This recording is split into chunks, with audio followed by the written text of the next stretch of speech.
সবুজে ঘেরা এক শান্ত গ্রাম। গ্রামের পাশে ছিল বড় একটি বটগাছ। সেই বটগাছেই বাস করত এক বুদ্ধিমান কাক। গ্রামের সবাই তাকে চিনত, কারণ সে ছিল অন্য কাকদের থেকে আলাদা, চঞ্চল নয়, বরং খুব ভাবুক আর বুদ্ধিমান। একদিন ভীষণ গরম পড়েছে, আকাশে এক ফোঁটা মেঘ নেই, সূর্য আগুনের মতো ঝলসে উঠেছে।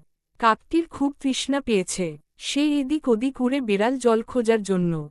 পুকুরের পানি শুকিয়ে গেছে, নালার জলও নেই। কাকটি ক্লান্ত হয়ে পড়ল। উড়তে উড়তে সে একটি ছোট বাড়ির উঠানে এসে বসল। সেখানে একটি কলস পড়ে আছে। কাকটি আশা নিয়ে কাছে গেল।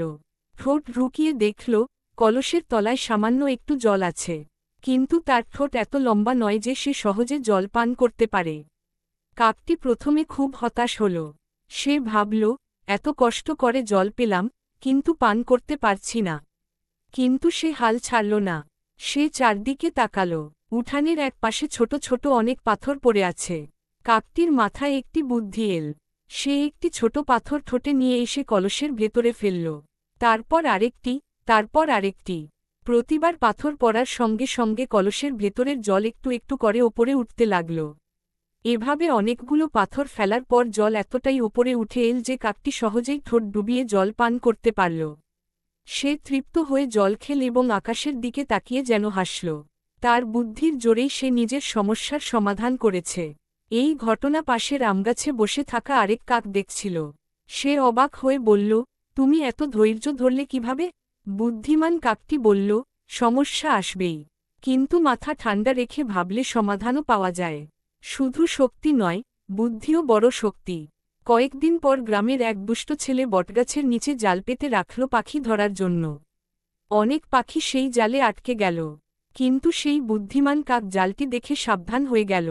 সে জালের কাছে না গিয়ে উঁচু ডালে বসে অন্য পাখিদের ডাকতে লাগল। সে চিৎকার করে বলল, নিচে যেও না, ওখানে বিপদ আছে। তার সতর্কবার্তায় কয়েকটি পাখি রক্ষা পেল। যারা জালে আটকে গিয়েছিল, তাদের জন্য কাকটি গ্রামের এক দয়ালু বৃদ্ধের বাড়ির সামনে গিয়ে জোরে জোরে ডাকতে লাগল। বৃদ্ধ লোকটি বেরিয়ে এসে দেখলেন জালে পাখি আটকা। তিনি দুষ্ট ছেলেটিকে বকাঝকা করলেন এবং পাখিগুলোকে ছেড়ে দিলেন। সব পাখি উড়ে এসে কাকটিকে ধন্যবাদ দিল। সেদিন থেকে গ্রামের সবাই বুঝল, ছোট প্রাণী হলেও বুদ্ধি ও সাহস থাকলে অনেক বড় কাজ করা যায়। কাকটি আর শুধু সাধারণ কাক রইল না, সে হয়ে উঠল সবার বন্ধু ও পথপ্রদর্শক। গল্পের শিক্ষা হল, ধৈর্য, বুদ্ধি আর সাহস থাকলে যেকোনো সমস্যার সমাধান করা যায়। ছোট বলে কাউকে কখনো অবহেলা করা উচিত নয়।